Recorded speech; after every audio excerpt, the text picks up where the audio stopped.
Alléluia, shalom, shalom, peuple de Dieu. Je vous salue dans le glorieux, précieux nom de notre Seigneur et Sauveur Jésus-Christ. Soyez bénis de partout où vous êtes, de partout où vous me suivez. Soyez bénis, ma famille en Jésus-Christ, que j'aime beaucoup, beaucoup. Soyez bénis. Pardon. Je suis là, peuple de Dieu, pour vous partager de quelque chose de très, très urgent dans ce qui concerne la famine qui va venir. Dieu m'en a parlé encore aujourd'hui et je vais vous partager ce qu'il m'a dit.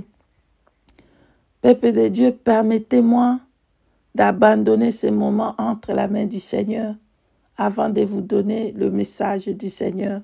Merci.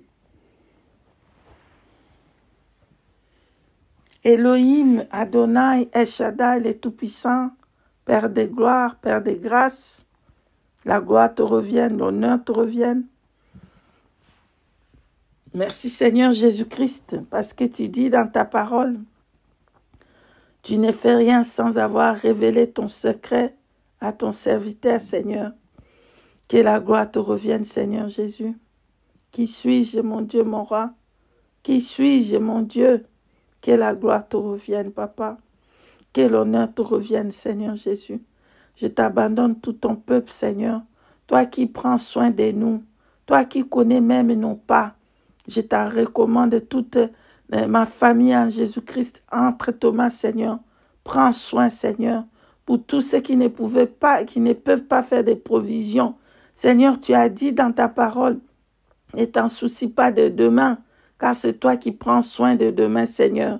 Que la gloire te revienne, mon Dieu, mon roi. Bénis ton peuple au nom de Jésus.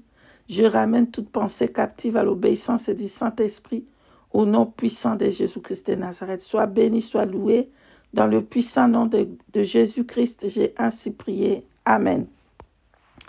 Aujourd'hui, peuple de Dieu, le Seigneur m'a parlé très très fort en ce qui concerne la famine qui va frapper les quatre coins du monde. Bien-aimés, ne négligez pas la parole du Seigneur. Ne négligez pas. Le Seigneur peut parler, utiliser qui veut. Souvenez-vous de Genèse chapitre 31. Alléluia. Quand le Seigneur a utilisé Pharaon, il a donné une vision à Pharaon. Alléluia. Il a donné une vision, un songe, à Pharaon. Et le Seigneur a parlé de 7 ans de la famine. Au verset, si vous voulez, vous pouvez le prendre vous-même. Genèse chapitre 41, vous pouvez prendre du verset 29 à 30. Lorsque le serviteur de Dieu, Joseph, qui expliquait le songe que Pharaon avait eu, alléluia, qui parlait de 7 ans de l'abondance, alléluia, de 7 ans de l'abondance et de 7 ans de famine, alléluia. Il parlait des grandes années de l'abondance, 7 ans qu'il pouvait faire des provisions, alléluia. Et après, il parlait des 7 ans de la famine. Après cette abondance qui va venir, c'était la famine de 7 ans. Bien-aimé, quand Dieu a parlé à Joseph, à Pharaon, dans cette songe, c'était Dieu qui a révélé ce secret. Parce qu'il dit dans Job chapitre 33, verset 14, Dieu parle cependant tantôt d'une manière, d'une autre. Il parle par des rêves, des visions, des songes. Il parle de différentes manières. Quand Dieu parle, ne négligez pas. Et si les Égyptiens avaient négligé ce que Dieu avait donné à Pharaon, ils allaient tous finir où? Alléluia. Mais Dieu est allé à utiliser quelqu'un qui n'est pas israélite. Quelqu'un qui est un païen, quelqu'un qui n'est pas je ne sais pas si je dis païen, c'est juste pour dire ça. Bon, moi je suis pas spécialiste en français, pardonne-moi. Donc oui, et les Égyptiens n'étaient pas des Israélites, vous les connaissez tous. C'était des gens qui pratiquaient des faux dieux, ils avaient des idoles et tout ça, tout ça. Mais Dieu a parlé à Pharaon pour lui montrer son secret il savait parce que un de son enfant est parmi eux. Donc Dieu voulait sauver ce peuple à cause d'une personne, à cause de Joseph qui est son serviteur. Dieu aujourd'hui, il fait la même chose. Il utilise ses serviteurs pour parler à ses enfants, pour que ses enfants puissent prendre garde et de ne pas faire des choses comme ça et demain, et regretter demain. Alors le Seigneur me parlait, il va venir le famine fort, fort, fort dans les 4 coins du monde. Il me parlait comme ça, je ne dormais pas. J'entendais comme ça, il me parlait. Il dit, dis-leur qu'il va venir le famine, qu'il puisse faire de provisions. Alléluia, va leur dire. Désolé que je n'ai pas fait le message aujourd'hui dans la journée, que j'étais tellement, il y avait tellement de prières, et je n'ai pas fait tout de suite parce que c'était un message urgent. Il dit que tout le monde va essayer de faire le provision. Alléluia. Alors le message de Dieu, c'est faites des provisions. La famine va venir fort, très fort dans les 4 coins du monde. Ça va venir. Il ne m'a pas parlé de quelle date, quel jour. Il m'a dit ça va venir. Ça peut venir ici cette année. Ça peut venir après l'année prochaine. Je ne sais pas. Il ne m'a pas dit. Mais si vous pouvez acheter des choses qui peuvent durer même 3 ans, je peux vous donner des conseils pour acheter des choses comme des sardines. Des sardines, ça peut aller 3 ans. Alléluia. Achetez des choses que vous pouvez manger facilement comme ça. Et faites-vous savoir comment vous pouvez faire des fours.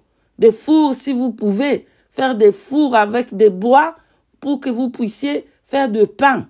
Apprendre à faire le pain et faites les farines avec le sel seulement. Vous pouvez faire du pain, les naan bread, je ne sais pas comment on appelle, sans levain, vous pouvez les faire. Voilà. Donc, peuple de Dieu, ne négligez pas, s'il vous plaît. S'il vous plaît, il y a une famine qui va venir. Faites des provisions si vous pouvez. Pour ceux qui ne peuvent pas faire de provisions, ne vous en faites pas, parce que Dieu lui-même, il va prendre soin de vous demain. Mais pour ceux qui peuvent faire des provisions, faites des provisions dans vos maisons. Alléluia. Faites des provisions. Achetez des choses que même s'il n'y a pas l'électricité, vous pouvez quand même acheter des choses comme, je ne sais pas comment, mais essayez d'acheter des choses comme des barbecues. Ici aussi, chez nous, je ne sais pas comment on appelle ça, les brasiers ou quoi. Achetez ça, comme en Afrique, on appelle mambola. Je crois que c'est des brasiers, je ne sais pas. Des choses comme des barbecues. Là, tu n'as pas besoin d'électricité. Vous pouvez le faire avec le charbon de bois. Vous pouvez faire à manger avec ça. Donc, si vous pouvez faire des stocks, préparer quelque chose là, comme des sardines, comme des choses, comme ça, vous pouvez manger durant tout ce temps-là de cette famine qui va frapper la terre. Alléluia. Ne paniquez pas. C'est déjà arrivé. Là, je vous ai donné Genèse chapitre 21 et 41. Si vous pouvez le prendre, tout le verset, vous allez comprendre. Qu'est-ce qui s'est passé là-bas? Prenez-la, lisez 41 du verset 1er à 57. Vous allez comprendre ce qui s'est passé là-bas. Alléluia. Voilà. Le Seigneur est en train de parler pour qu'on puisse obéir à Dieu Tout-Puissant et commencer à faire des provisions, bien-aimés. Faites des provisions. Il y aura la famine qui va venir. Il y aura la famine forte qui va frapper la terre tout entier. Faites des provisions, bien-aimés. Voilà. Je peux vous prendre une autre écriture à Daniel chapitre 2, verset 19 à 23. Je lis les Écritures au nom de Jésus-Christ de Nazareth. Alors les secrets furent révélés à Daniel dans une vision pendant la nuit, et Daniel bénit le Dieu des cieux. Daniel prit la parole et dit, « Béni soit le nom de Dieu, d'éternité en l'éternité. À lui appartiennent la sagesse et la force. C'est lui qui change les temps et les circonstances, qui renverse et qui établit le roi, qui donne la sagesse aux sages et la science à ceux qui ont de l'intelligence. Il révèle ce qui est profond et caché. Il connaît ce qui est dans les ténèbres et la lumière demeure avec lui. Parole de l'Éternel Dieu. Amen. Donc vous avez vu, c'est Dieu qui révèle les choses, qui sait tout, qui connaît les profondeurs, il sait tout. Alléluia, il connaît tout. Il peut voir même dans les ténèbres, dans ce qui est caché là-bas, il peut le voir. Et il révèle les secrets pour que ses enfants puissent prendre garde. Voilà. Faites des provisions, bien-aimés. Les choses vont s'empirer. Ce n'est pas pour vous faire peur, mais pour que vous soyez prudents et ne pas mourir de faim à la maison, chez vous. Amen. Que le Seigneur Jésus-Christ vous bénisse. Message de l'Éternel Dieu Tout-Puissant. Je l'ai donné au nom de Jésus-Christ. Amen. Je vous dis shalom, shalom. À la prochaine. À la prochaine, par la grâce du Seigneur Jésus-Christ. Amen.